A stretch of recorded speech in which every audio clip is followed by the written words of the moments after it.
नागपूर शहर काँग्रेसचे उपाध्यक्ष राजेंद्र नंदनकर आपल्या सोबत आहे। राजेंद्र भाऊ, अशोक चव्हाणच्या तुम्ही जवळचे आहेत, शहरात काँग्रेसचे उपाध्यक्ष आहेत, तुमची काय भूमिका आता?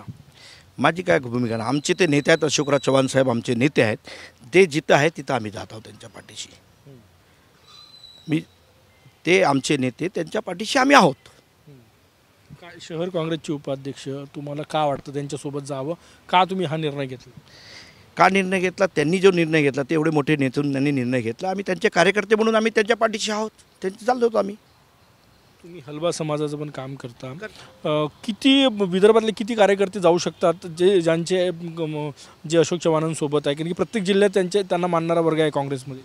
ते हळूहळू सगळं, जसं मी आज तुम्हाला भेटलो, तुम्ही आम्हाला भेटलेत, आम्ही सांगितलं माझी जी भूमिका आहे, तसे बाकी लोक भूमिका देतील, तुमच्यासोबत जातील, भरपूर लोक जातील, भरपूर लोक जातील त्यांच्या पाठीशी, प्रत्येक जिल्ह्यातले जातील 100% जातील। अशोक चव्हाणांनी जी मुलाखत दिली की नाना म्हणजे काँग्रेसमध्ये मनमानी चालली होती, नाना पटोलेंनी त्याचं खंडनही केलं, काय चाललं काँग्रेसमध्ये? तर त्यांनी जेव्हा म्हटलं की त्यांनी चिंतन करावं की आपल्यापासून नेते का बरं दूर चाललेत, पक्षापासून का दूर चाललेत, त्यांनी चिंतन करावं। कोणी? नाना पटोले साहेबांनी चिंतन करावं।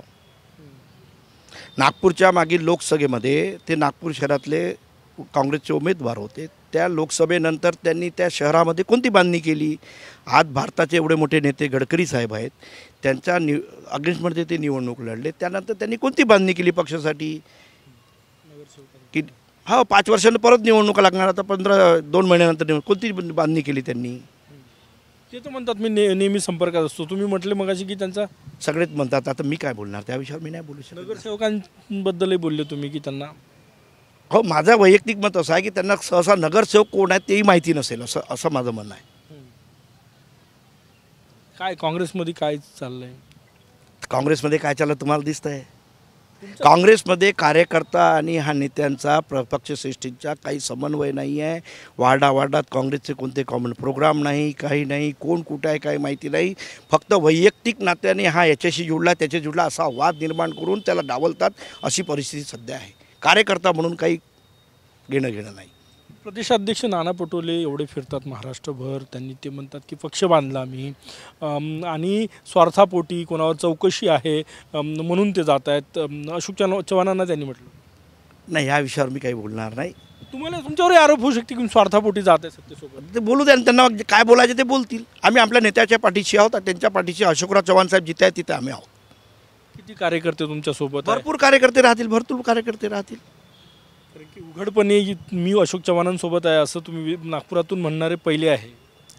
पहिले नाही, असे अनेक भेटतील। आज अचानक आपली भेट झाली, तुम्ही भेटलेत, तुम्ही विचारलं, मी सांगितलं, तशी प्रतिक्रिया अजून बाकी मिळतील तेही सांगतील तुम्हाला। अनेक कार्यकर्ते असेल अनेक कार्यकर्ते आता नेते होते ते आमचे नेते आहेत, तर त्यांच्या पाठीचे कार्यकर्ते आहे म्हणूनच ना। अशोक चव्हाणांचे विदर्भातल्या प्रत्येक जिल्ह्यात त्यांना मानणारा एक वर्ग आहे, एवढे वर्ष ते काँग्रेसमध्ये होते, कुठल्या जिल्ह्यातून जाऊ शकतात त्यांच्यासोबत? काही संपर्क तुमचा? ह्या विषयावर माझ्या कोणाशी संपर्क नाही, कोणाशी बोलणं नाही, पण मी माझं वैयक्तिक बोलतो की आम्ही त्यांच्या पाठीशी खंबीरपणे आहोत। तुम्ही कधी भेटायला जाणार अशोक चव्हाणांना? जेव्हा आता हे 1-2-4 दिवसात जेव्हा भेटेल तेव्हा, त्यांच्याशी बोलल्यानंतर जेव्हा बोलवतील तेव्हा जाऊ आम्ही भेटायला। किती कार्यकर्ते जाणार? कार्यकर्ते किती जाणार आता? जेवढे येतील तेवढे जाऊ, आम्ही विचार करू किती जण झालेत, काय चाललेत, आमच्या पाठीशी जेवढे आहेत तेवढे 100% त्यांच्या पाठीशी आहेत। नंदनकर सारखे पुढे येऊन बोलणारे कार्यकर्ते नेते फार कमी आहे, पण त्यांनी सांगितलं उघडपणे की आम्ही अशोक चव्हाण यांच्या पाठीशी आहो आणि असे अनेक कार्यकर्ते आहेत जे काँग्रेसमधून तिकडे जात आहेत असं ते सांगितलं। कॅमेरामॅन सचिन सायमसह गजानन माटे, TV9 मराठी, नागपूर।